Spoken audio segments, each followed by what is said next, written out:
오늘 설교 제목이 말입니다.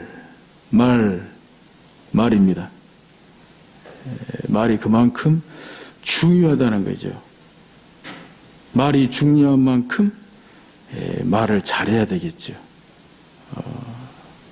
내 의도대로 말이 전달이 되고 또 상대방의 의도대로 또 말이 이해가 돼야 되겠지요. 그런 좀 말에 대한 주제를 갖고 오늘 본문 말씀을 중심으로 하나님의 말씀을 듣고자 합니다. 오늘 찬양이 참 많이 감동이 되네요. 감동이 되네요. 찬양에 감동이 있는 만큼 말씀에도 감동이 돼서 제가 여러분들을 감동시키는 것이 아니라 제가 어떻게 여러분들을 다 감동을 시키겠어요. 성령님께서 감동을 주셔서 하나님의 말씀에 감동이 되는, 위로받고 은혜받고 치유가 되고 회복이 되고 찬양 가사대로 우리 모두 함께 손을 잡고 십자가로 나아가는 참으로 예배의 영광을 회복하실 수 있기를 주의 이름으로 축복합니다. 부모가 자녀에게 상처를 받는 표현 5가지가 있어요. 한번 들어보셔요. 왜 이런 것도 몰라요? 나한테 해준 게 뭐가 있어요? 말이 안 통하네요. 엄마 아빠처럼 살지는 않을 거예요. 이럴 거면 뭐하러 나왔어요? 듣기만 해도 좀 상처가 되시죠? 이 젊은 엄마 아빠 이런 말 들어보셨나요? 네, 듣기만 해도 상처가 될 것 같아요. 또 자녀들이 부모에게서 받은 상처 5가지가 있어요. 너 같은 걸 낳고 미역국을 먹었다니. 다른 애들은 어쩌고 저쩌고. 너 그럴 줄 알았어. 네가 그렇지 뭐. 너만 아니면 내가 어쩌고 저쩌고. 지 애비 닮아서, 지 애미 닮아서. 여러분 가운데 좀 마음에 쿡쿡 찔리시는 분 안 계시나요? 나도 저 말 했는데 나도 저 말 했는데 뭐 이런 거예요. 오늘 본문은 사실 부모가 자녀에게서 상처를 받는 표현 5가지 있고요. 또 자녀들이 부모에게서 받는 상처 5가지 있지만 사실 무슨 의도를 가지고 했겠어요? 막 고의적으로 상처받아라고 했겠어요? 뭐 어쩔 때는 정말 홧김에 또 참다 속이 터져서 또 어쩔 때에는 별 생각 없이 그냥 무심코 한 말인데 듣는 자녀는 상처를 받는다는 거죠. 듣는 부모도 상처를 받는다는 거죠. 그러니까 꼭 무슨 상처받을 무슨 말을 해야만이 상처를 받는 것이 아니라 어떤 경우엔 별 생각 없이 말했는데 심지어 어떤 경우에는 좋은 생각으로 말했는데 좋은 마음으로 말했는데 상처받을 거라고는 전혀 생각하지 못했는데 뒤에 알고 보니까 상대방이 상처를 받아요. 아내가 상처를 받고요. 남편도 상처를 받고요. 또 성도 간에도 저에게도 그렇게 상처를 받을 수 있고요. 저 또한 여러분에게 그렇게 상처를 받을 수 있다는 거죠. 전혀 그런 의도가 아니었는데.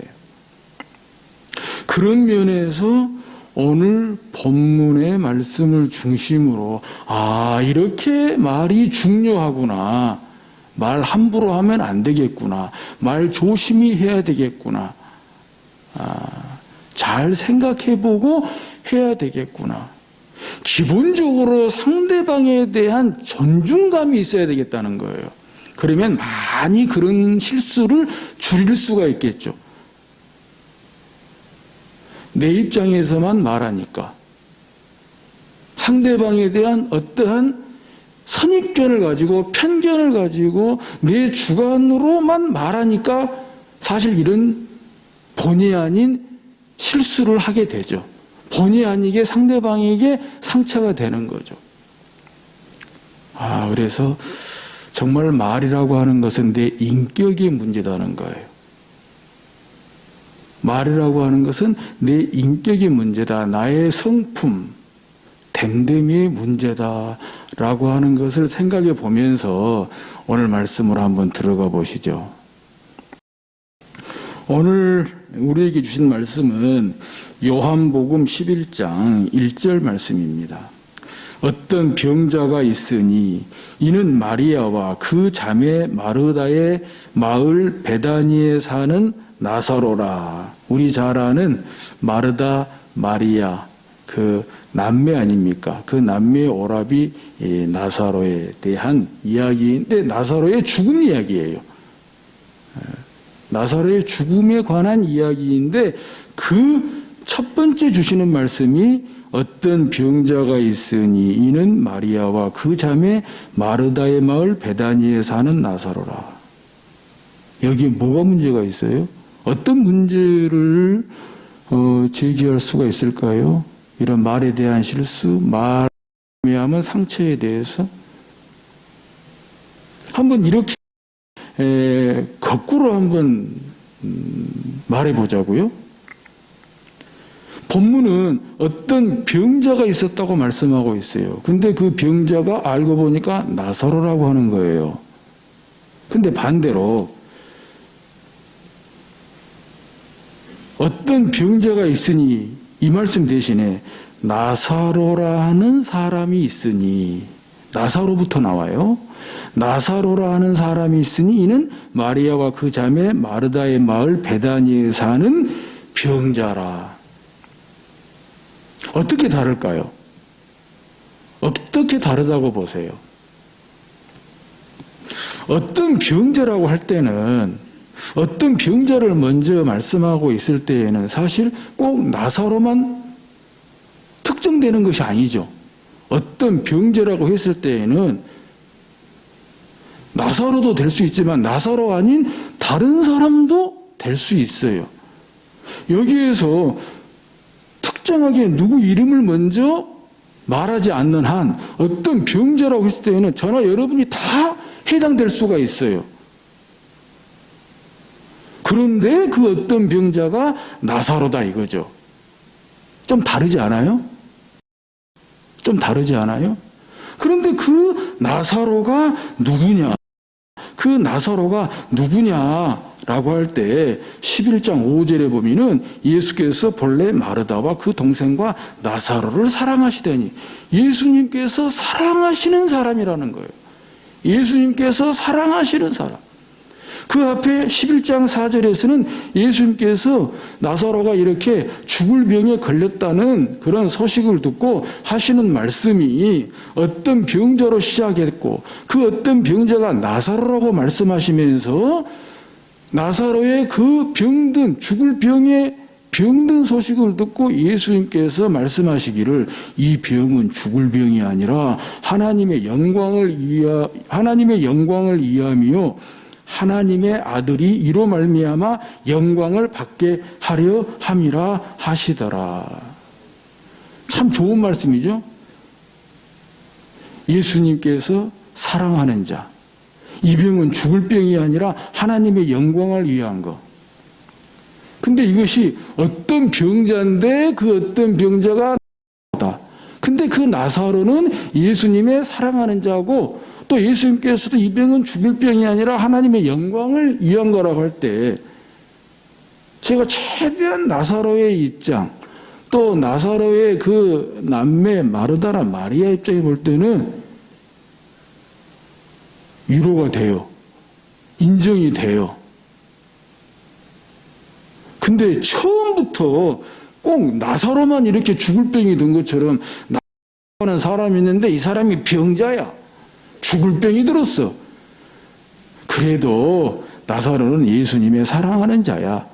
또 예수님도 이 병은 죽을 병이 아니라 하나님의 영광을 위함이야.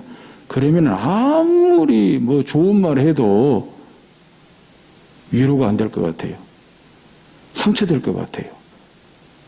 시험될 것 같아요. 왜요? 나사로는 진짜 예수님 사랑하는 사람이었어요. 예수님 잘 믿는 사람이었어요. 예수님을 섬기고 대접하고 충성하는 사람이었어요. 그런데 뒤에서 사람들이 수군수군하네요. 예수 잘 믿으면 뭐해? 예수님하고 친구면 뭐해? 예수님이 사랑하면 뭐해? 뭐 하나님의 영광을 위하면 뭐해? 죽을 병이 걸렸는데. 나사로만 죽을 병이 걸렸잖아요. 나사로만. 좀 공감이 되세요? 즉 무슨 말씀이냐? 같은 말을 해도 어떤 말을 먼저 하냐?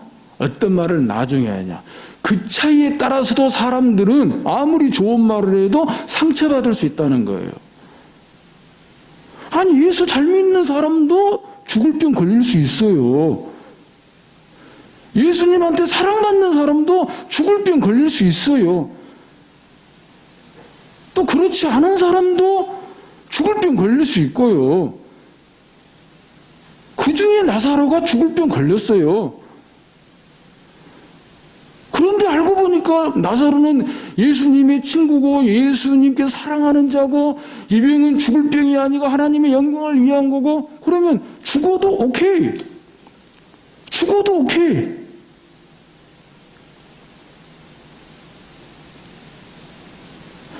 그런데 마치 막 나사로만 죽을 병 걸린 것처럼 예수님께 사랑하신다고 했는데 예수님 정말 섬긴다고 했는데 충성한다고 했는데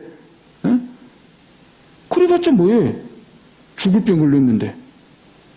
그렇지 못한 사람도 얼마든지 잘 먹고 잘 살고 형통하고 그런데 나만 죽을 병 걸렸는데 그러고 뭐 아무리 좋은 말 해도 위로 안 된다는 거죠. 이만큼 말의 쓰임새가 그 사람의 인격, 그 사람의 됨됨이 또 상대방에게 상처를 줄 수도 있고 또 위로를 줄 수도 있다는 거죠. 같은 말을 해도 앞에 쓰냐 뒤에 쓰냐 같은 말을 해도 먼저 하냐 뒤에 하냐에 따라서 듣는 사람이 상처를 받을 수도 있고 위로를 받을 수도 있다는 것입니다. 그렇게 볼 때 정말 성경은 하나님의 감동으로 된 거예요.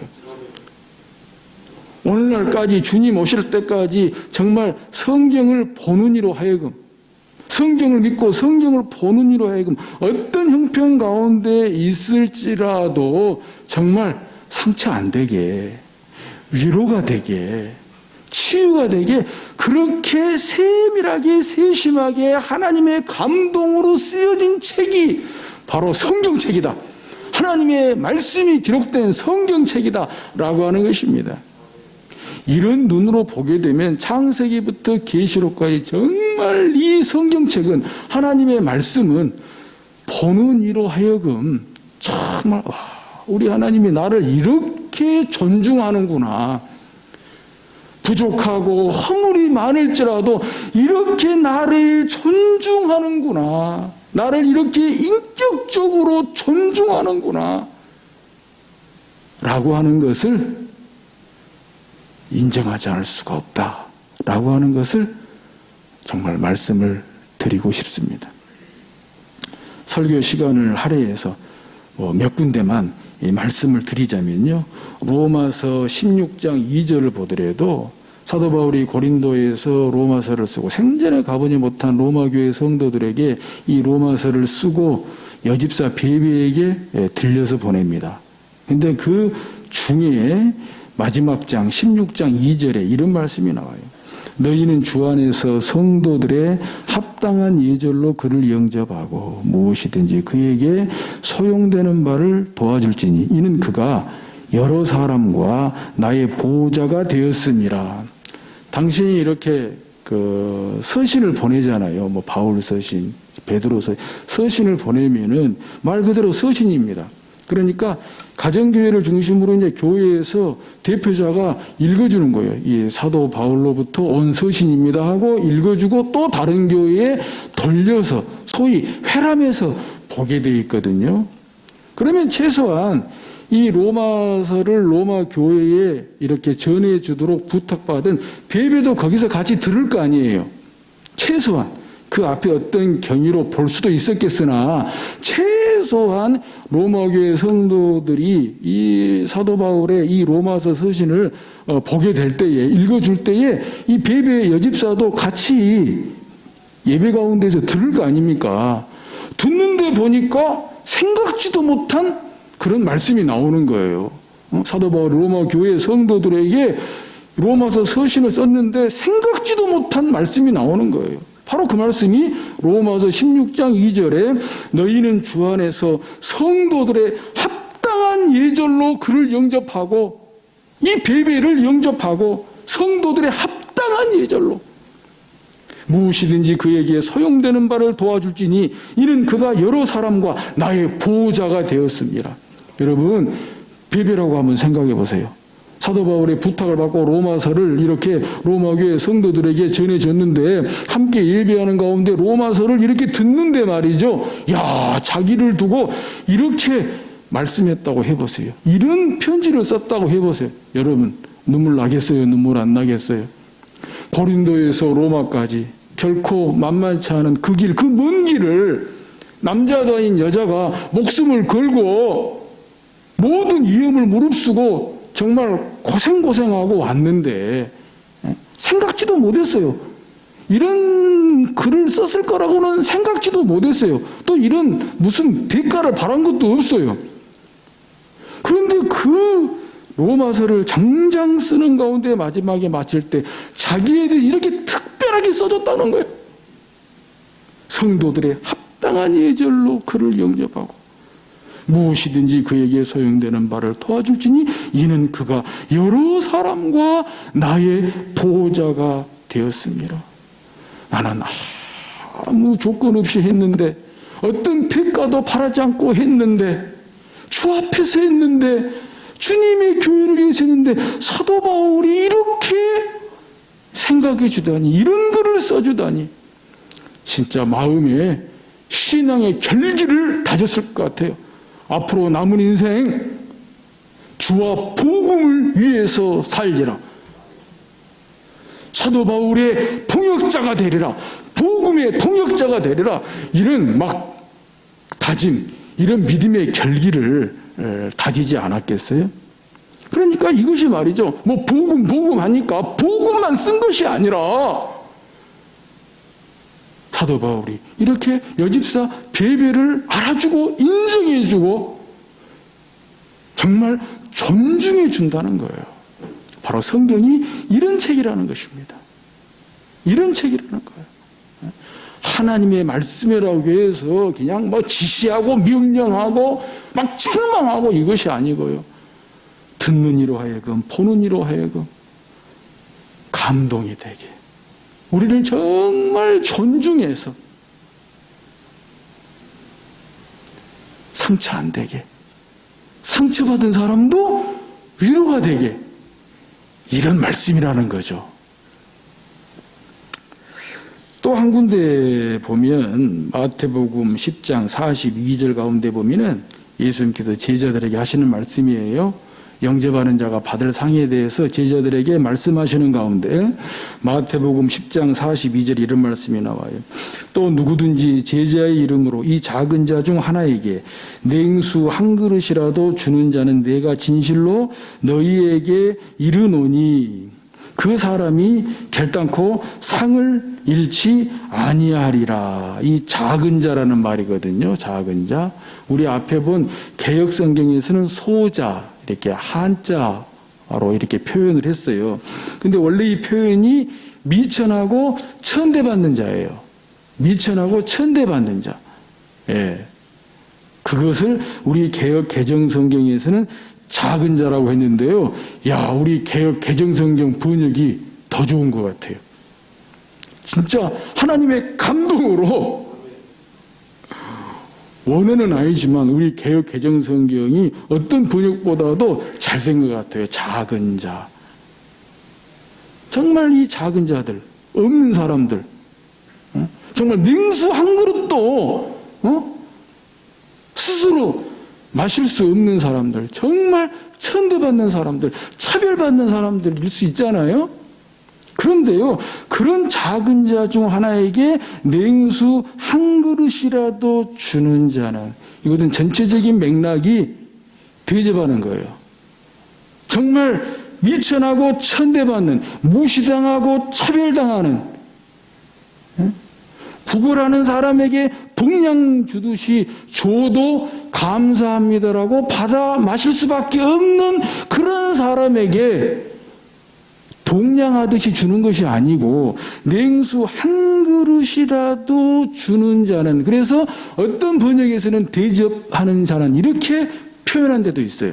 냉수 한 그릇이라도 대접하는 자는.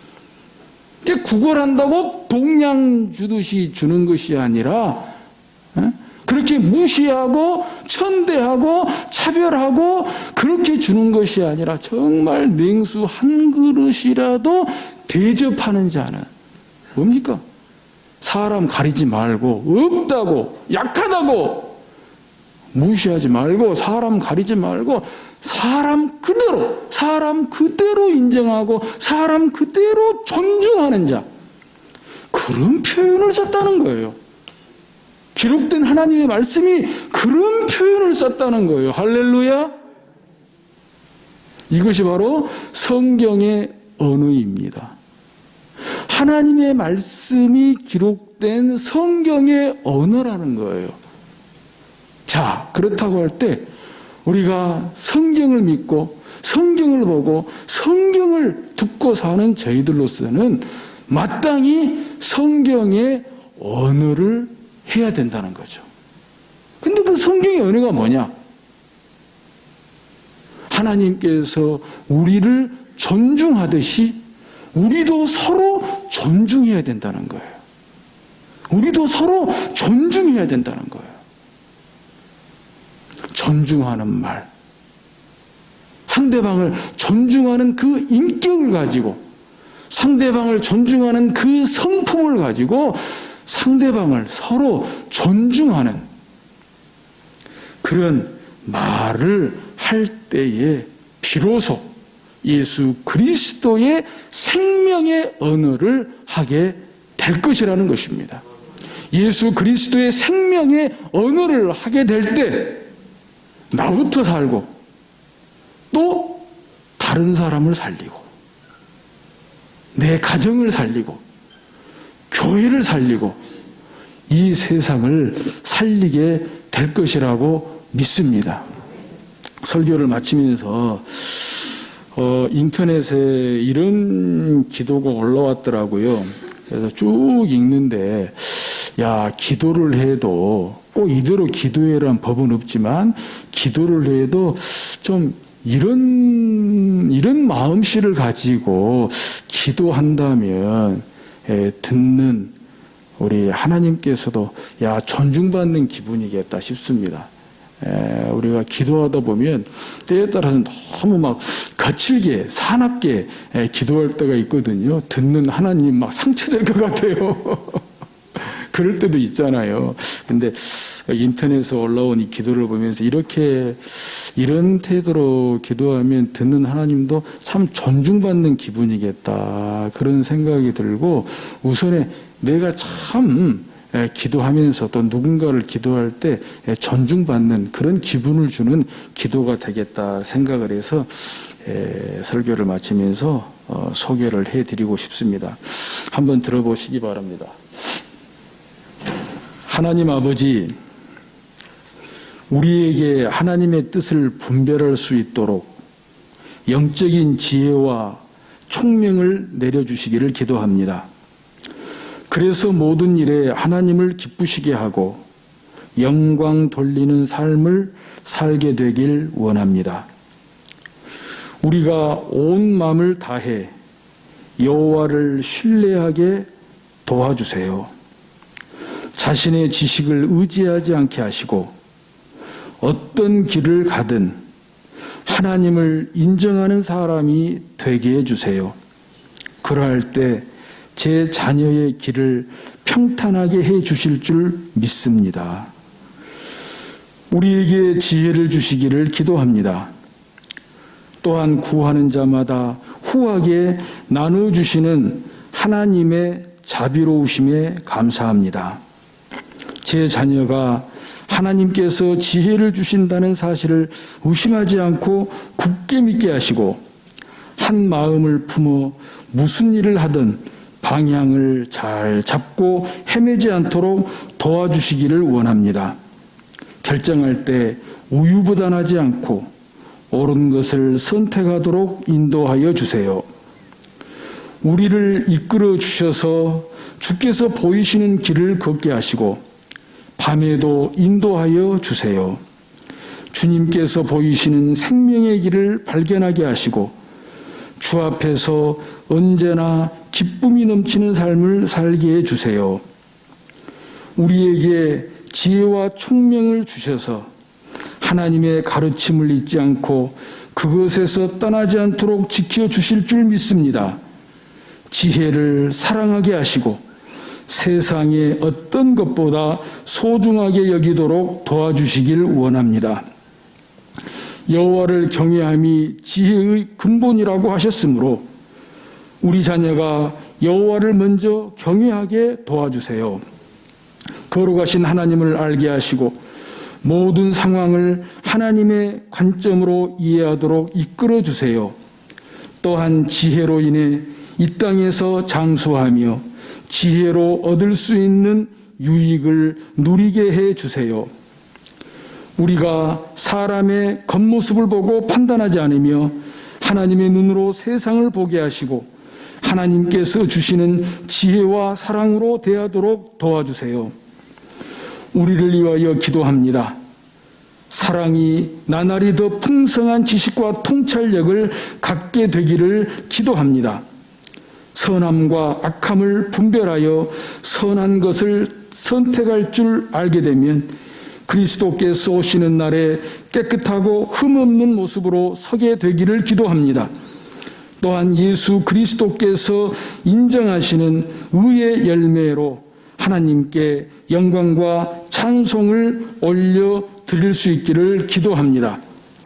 우리에게 하나님의 영이 임하시기를 기도합니다.